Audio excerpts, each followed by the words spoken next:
It's a very low barrier to get into the Gronk Squad. That's crazy! We've committed to do the Daily Talk Show for 10 years. Hi, guys. Hi, guys. Put it in the calendar. That one in. I'd just like to check the temperature in the room. I told you my squeegee story. It is outrageous. Come on, let's go.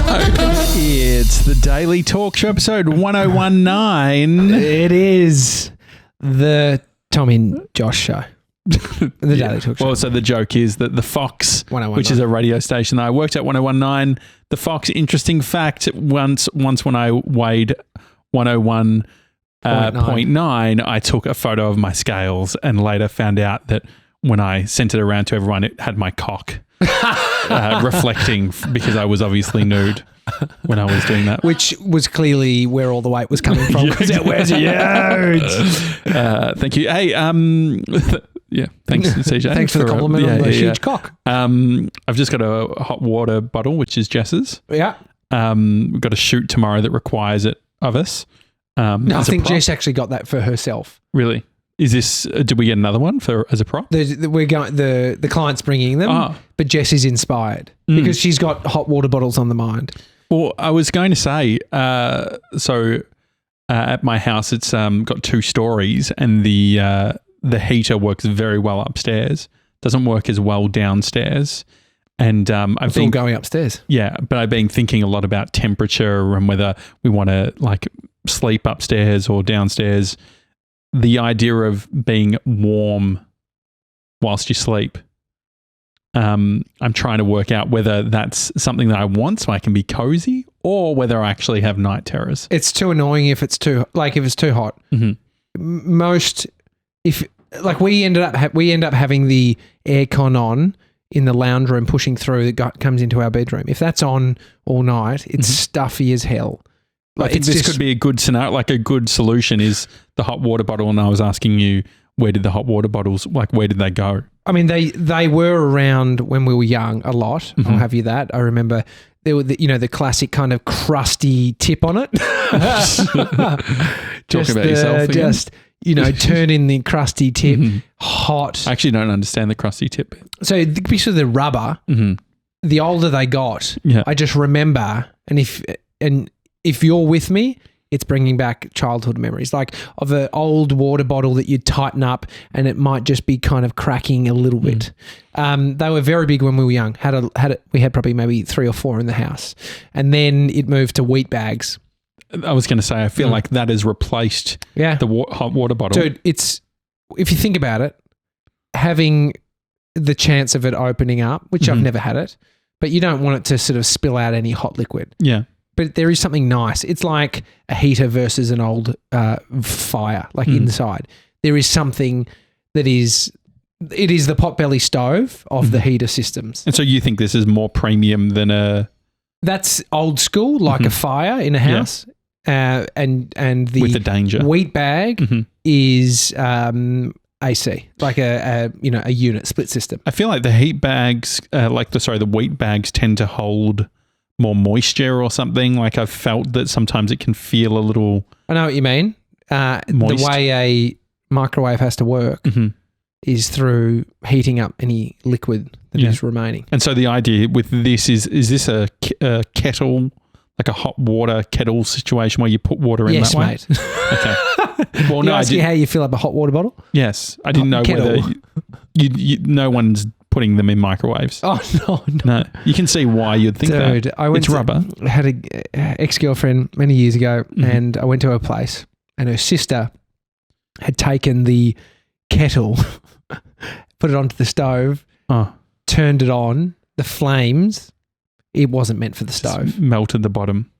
It wasn't meant for the fucking stove. It was a plastic bottom and I just remember seeing it, I was like, what the fuck happened here? Mm-hmm. Oh, my sister put it on the stove. Like that's a bit of a moment, right? There's a girl on Instagram Reels and she's got a, that's the only reference I have. Jesus. Also, shout out to all the... What's your screen time at the moment, baby? It's just don't be fucking... It'll probably just send me a link to Lifeline, I reckon, if I had a look. Have a look. I've noticed that a lot lately. All the documentaries I've been watching, you've gotten dark when they go to Lifeline thing at the start of every single... It's must be a binge thing. Yeah. No, make it a deal. Let's have a look.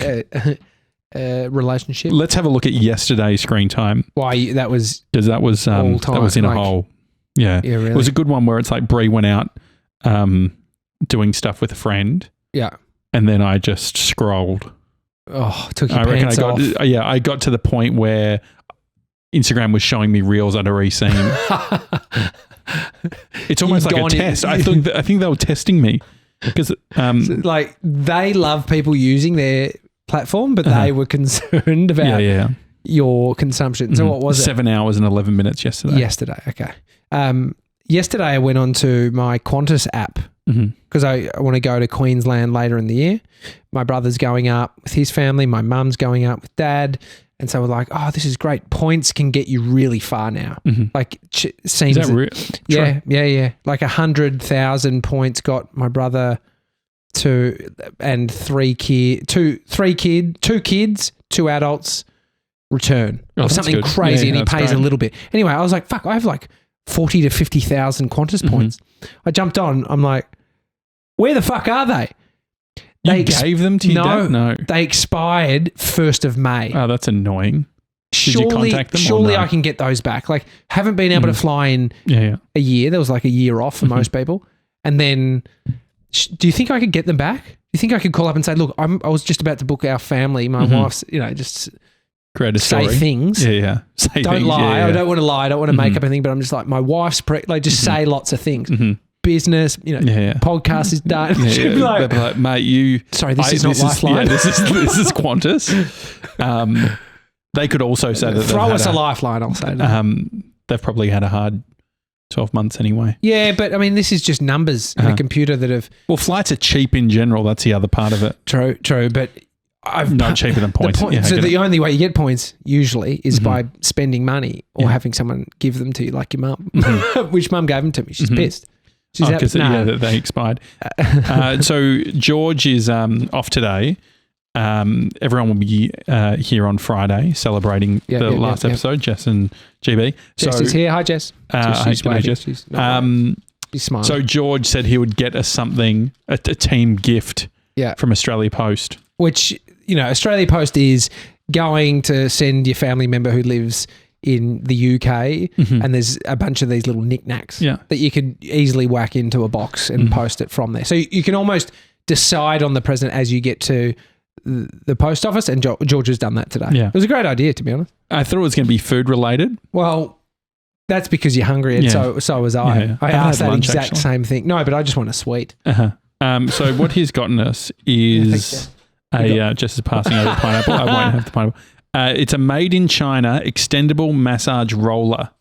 This is dude, that's fucking good. There's some tight backs in the office. Great that you can extend it and pass it to me. There you go. That's just gonna try it on Jess's back. You go, Jess will come in. Shot. Can you? Jess, are you happy? Bit flimsy, and as you push in hard, it collapses back in. Not good. She's looking a bit annoyed. She's just looking a bit pissed off. Thanks, George. That's really another thing that we need to get rid of. No, Amy, this could be good for Amy because she's not that it was for her, but it's a fair bit of effort, a fair bit of effort on this one. Cramped in the back of my shoulder, thanks, George. I can't get. Was there anything else, or was that it? That was it. I thought he was going one each. No, one for the whole team. Oh, this is good. But thanks, JB. No, I love it, George. Last night we went out for dinner. Did you? Where'd you go? On the way home from my mum's place, and was thinking, let's go to the Pancake Parlor. Oh, that is actually really good. We could eat. That would be fun to go to as a team. It's I mean, you have sort of nostalgic memories of these places. It's been around for a long time. Yeah, it was okay. I mean, pancakes are very low cost food to create anyway at home. But it is nice to sort of get I was thinking, all the pancakes are the same. Are they doing this do they have like a machine doing this now? Have they outsourced? Well, you'd be buying the business, Well, I asked for a P&L and they said, show you yours. I'll show theirs. Absolutely not. No. But Bodie's quite clever at the moment. He's doing some little rhymes and he's quite funny. It's nice. I'm just trying to imagine it. Were you in a booth? Yeah, we did have a booth. And before we got into the restaurant, Bodie said, are we going to a Kanye Westaurant? Oh, that is funny. Kanye West. Kanye Westaurant. Do you think he knows what he's doing? He knows what he's doing. He did another one. I forgot it. It was funny as shit. And he's trying to take, it's quite clever, I thought, Kanye West one. I think he would, I could imagine him being a slam poet. I think he might have something to do with music. Oh, really? Well, I feel like he's going to be an NCAT kid. Mm-hmm. Okay. Northern College of Arts and Technology. Uh-huh. Just like he's left-handed. I don't know if that's a prerequisite, but yeah. No. Creativity. Yeah. Mm-hmm. And he's quite good with beats. Mm-hmm. Loves rhyming, loves music. I mean, most kids do, but he's really into sort of beat-heavy music. Yeah, that would be fun. What could you do to promote it? What? No, as in like doing Insta stories to promote his thing, but as in like how do you encourage? What about things with buying him like a percussion, like some sort of drum kit or something? I mean, I want to go straight to the kick pads and the electronic pads for the music, but then I mean it's hard because then it's George was into this kind of stuff and he bought a system. Well, I wanted to play guitar as a kid. Oh, yeah. When I was 5 years old, my teacher, Mr. Janssen, when he would play the guitar when I was in prep, I started bringing in my brother's guitar and I would just like strum along in the background. The teacher could play, I couldn't. And I said I wanted to play and they said that my hands were too small because I was like a little kid. And so they said, you know what you could play is keyboard. Keyboard's so I was just never really passionate about the But so you've blamed keyboard. your non-guitar playing on Mr. Danson. No, Mr. Danson encouraged me. Like he was, the other guy. He also who tells a fucking kid that? Well, yeah, like I think they were just trying to be nice, but they're like, they're like little hands. Like, what do you expect? I'm fucking 5 years old. I have like decent, like it's not like I've got like average hands now, don't you think? Well, I don't think you got small hands. Thanks. Yeah. It's just standard. No one who saw that photo of 1019 thinks that you got small hands. Telling kids stuff is can be tough. It's whether you do it or not, whether you tell a kid that they're going to be able to play guitar or not. Mm-hmm. Like, what's the advantage of saying no? We got an email on the weekend. Who did? We got a screenshot. It's a bit of inside. We got a screenshot of an email that came through to a parent at the primary school that we used to go to. And screenshot from a parent. So the school. I've got a friend who's got kids at the primary school my brother and I went to, and so he gets emails and stuff. And I was like, what's going on here? One of the teachers passed away, died, and this was one of the teachers that taught my brother, and she was still teaching a class, and she's passed away. But I was thinking, like, think about. Did you ever have a teacher pass away while you're in school? Like, imagine your teacher. Yeah. Like, it is you're thinking, I'm coming back here and I'm going to see, Mrs. Goddard. That was a teacher I hated, so I'll use her name. Mrs. Goddard. It wasn't her that passed away. What does the school do at that point? How do you tell? Mr. Don passed away. And so this was while you're at school. How old was Mr. Don? He would have been in his 60s. Dude. He had... is it narcolepsy? Sleeping. Falling asleep. Lovely. Did you see him fall asleep? I never had him as a teacher, but he was I was part of the astronomy club and the chess club, and he ran those. And I remember one of the darkest jokes I ever made, and I still feel bad about it, but it was on open night just after he passed away. On stage? No. This was just to someone. I remember them being like, oh, too far, man. But someone was rolling a skeleton in the science thing. I said, oh, they've brought Mr. Don to open night, which has the mechanics of a good joke, but after someone's just passed away. I think you're ahead of your time. But how did the teachers tell you? I think I won a Mr. Don award, which is not a good look, given that joke. But he was a really nice, caring teacher. My brother James, who listens to the show, he Mr. Don, I think, was his teacher. And do you remember them telling the kids about it and what's happened? And Yeah, I feel like there was some sort of ceremony. Like they did all that sort of thing.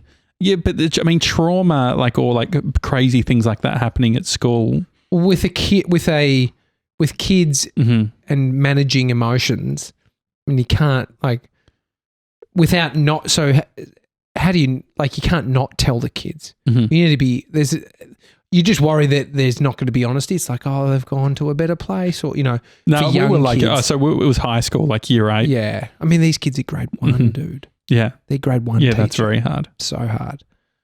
And so, what do they do? I don't know. They just maybe that's why. So that email that we saw, and it was passed on to us because he thought, fuck, these guys would want to know their teacher. Yeah, and we saw it, and maybe so that email was sent out to the school, to the teachers, or to all the parents. Yeah. So maybe they're hoping the parents do it, or they're giving the option to the parents to do it first, which I just thought it was a bit of a tricky one, which you don't. I mean, it's death happens all the time. Well, there's a guy, like, because I don't know anything about NRL, but I know Trev Long was talking about, like, one of his mates, Bozo, passed away.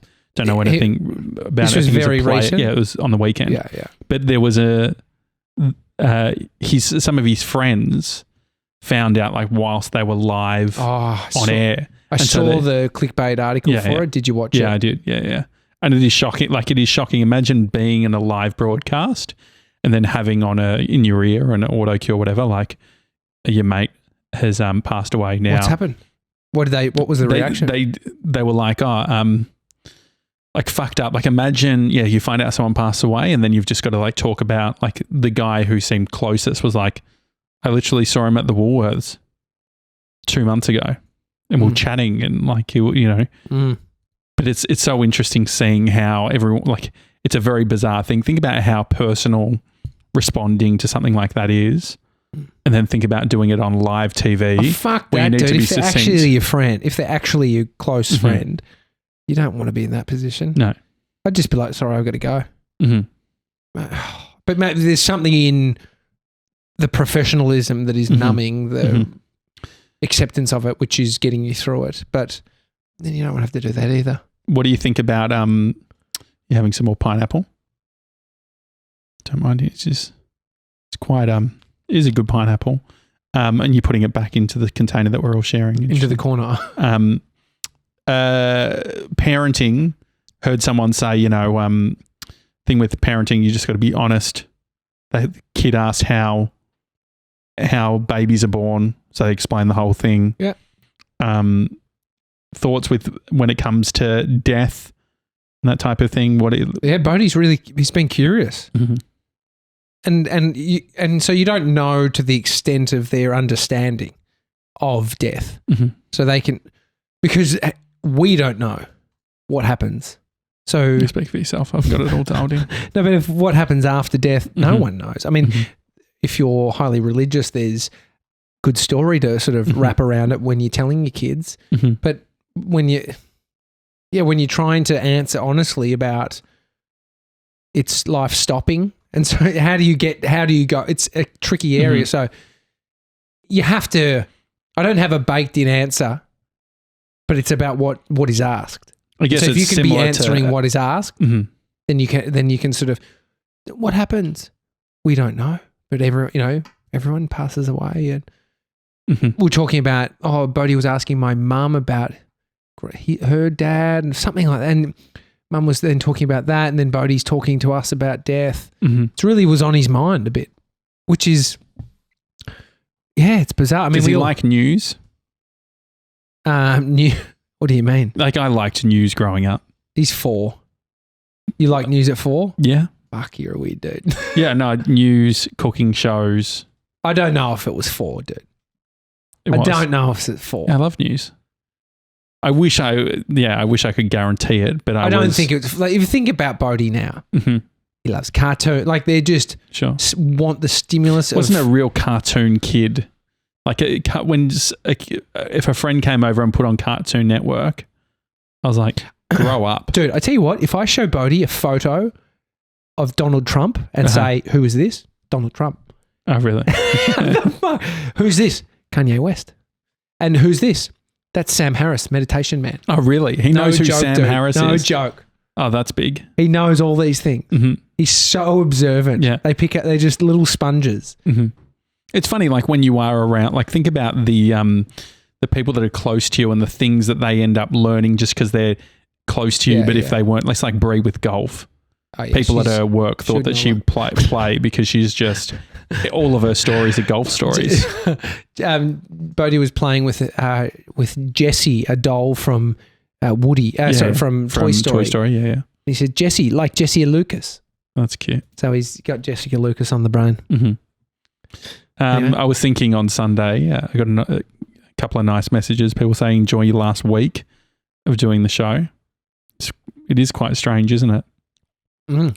It doesn't feel like it's like GB talking about, did you think that when you did 1,000 episodes you'd get to the shops and you'd sort of be inundated with people wanting your autograph? That's not why we did it. I'm fucking glad it's not the reason we did it. Well, it would be more annoying because we didn't achieve that. Exactly. But we were once at an airport and we're walking along and a guy was listening, I think, to the podcast. Mm-hmm. And we recognized Mr. 97, which is annoying. More annoying. Yeah. And then stopped and we spoke to him. Mm-hmm. Lovely guy. Yeah.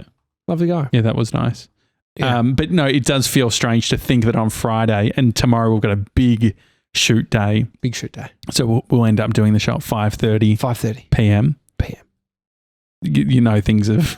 This sounds like something Bodie would do. Just repeat. Does he copy you? Does he copy you?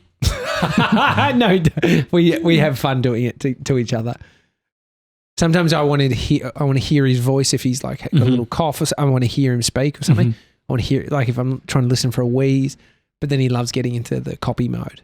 Well, George was doing something the other day where he was listening to an edit through his headphones. He'd press play and then just speak what the person was saying. Oh, that's fun.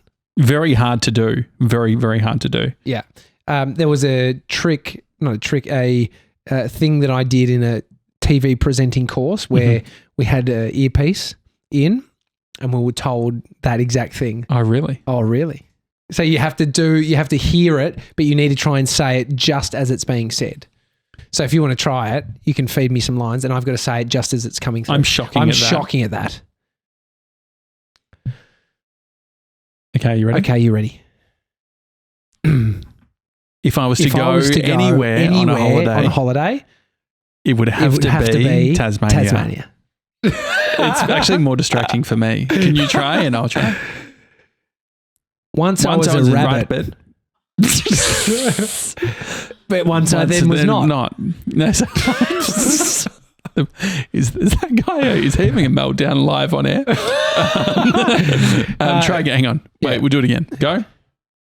Kevin was a small young boy. He grew up to be a beautiful, strapping young man. He once weighed in at 101.9. So I think that was a lot better. So I think that what you need to do is not try. I was trying to almost beat you to it. I was not thinking of you then. I literally was in my own head just doing my words. Because, like you said, when you're saying it, if you're then looking at me, just try and sort of shut off. Yeah. Okay, we'll do it again. And you say the words and I'll do the presenting. Okay. Because then otherwise it's way too confusing. Yeah. I should read something. I'll read an email from Leah. Thank you, Leah, for the lovely email. What a way of absolutely destroying a nice message. But it's a fun thing to do. And will be the end of the show. Guys, a huge heartfelt congratulations on 3 years of fun and genuine conversations. Have appreciated. I actually can't fucking do it. I need No. Let's read the email. To be honest, let's stop doing this dumb game that I brought to the table. If we were doing some form of harmonizing where then I go off and do the a-doop-a-doop-bap, like do something different to what how that sometimes happens. I would just end up saying whatever it is. Yeah. Let's just read this kind email to finish the show and then we're out of here, guys. Thank you, Leah. Leah says... sorry, just a little cough. Have so appreciated your daily discussions in my years and, like everyone, have learned new things from your insightful chats with guests too. Highlights. Your live in-front audience chat with Ryan Shelton. Oh, that was for... Yeah. The bushfire relief? Her and Russ were in the audience Oh, yeah. for the bushfire fundraiser, enjoyed the vulnerable chat immensely. Our Zoe Foster Blake episode, so different to everyone else's interviews with her, and a really authentic chat. Mason's love story with listener Grace, the way you've made an effort to know and include your audience. And she said, as this is your last week and you asked for suggestions, a suggestion from me is to play an emotional recall game that I play with students in small groups. She's a teacher. Yep. Yes. Leah's been on the show. Yep. If you want me to come in and drop off emotion card game, let me know. It's basically a memory prompt thing. Sounds like post-traumatic stress, to be honest, Leah. Yeah. Cards laid out on a table with different emotions displayed. Yep. And then it's just, tell us about a time over the last 3 years when you felt sad, happy, angry, confused, brave, disappointed. And it would be a nice way to reflect on what you've been through and achieved and how you've felt throughout the process. Sounds woo-woo, but definitely not. Promise. It's not woo-woo. That way. Thank you so much. She goes on, thanks for all you've done to keep your audience thinking and keeping us company. Great. It's been a wonderful journey to observe, and I'm so grateful for your generosity in sharing yourselves and your lives with us. Much love from longtime Gronk, Leah. That's lovely. Thank you, Leah. There's a great, so good that these young kids, I mean, I don't remember learning this stuff. Mm-hmm. Maybe it was just not taught in our curriculum, or I just don't remember. But the Hugh Van Berg at the end. Who's Ryan Shelton's mate. Ryan Shelton does a podcast. The Resilience Project. Yep. And so they integrating their teachings into Bodhi's daycare. Oh, that's and cool. Bodhi comes home and he shows us this booklet. Oh no, we open this booklet and there's like all these colours with these labels on them, and he just hits every one of them. Knows it off by heart. Sad, angry, happy, emotion. Like, I was like, how do you know this shit? So good. And then the kid can do Welcome to Country. Yeah. I mean, it's not, remember we learned it's not Welcome to Country. It's Acknowledgement of Country. The kid can do Acknowledgement of Country. Yeah. But does he know that, Josh? Yeah. I mean, I do wonder if it's like, you think about like your parents. I feel like maybe less your parents because your mum's into all the yoga and meditation, but I feel like for the majority of the population, it feels like each generation they learn a little bit more about emotional intelligence or understanding about your feelings. I wonder if Bodhi in 15 years' time will be coaching you through some sort of, like he'll be saying, what's your biggest challenge? And you'll be fucking fuming. Be a young Bungay Stania. Like, just, mate, let me fucking change the oil on the car. Maybe. I hope so. That'd be awesome. You hope. It's great. But then he has to go through puberty, which can fucking throw a spanner in the works. Yeah. Get real angry, real punchy. Just real closed off, real pimply, just not up for much. Yeah. That was me. But you can come out the other side. I think that's where it's teaching a child, think about the environment you're in. The fact that I didn't give a fuck about meditation as a kid, but now I'm really into it. But then is that based on me acknowledging mum doing it, seeing her and doing prayer as a kid with mum? And like we do, Bodhi, Amy and I do little prayer. It's not necessarily like based on teachings from the Bible, but it's Bodhi, we get him to do it. And he says I love my mummy, I'm so thankful. Like he's just being grateful. Mention? Yeah, I got to mention. But something like I love my monster truck, I can't. But he's just he's just having a moment where he's being thankful. Yeah, that's nice. There's many moments he's not thankful and it doesn't make up for it. No. Hi, thedailytalkshow.com. If you want to send us an email, we've got a bunch to read out over the next few days, so we'll do that. Otherwise, enjoy the rest of your Monday, guys, and we'll see you tomorrow. See you guys.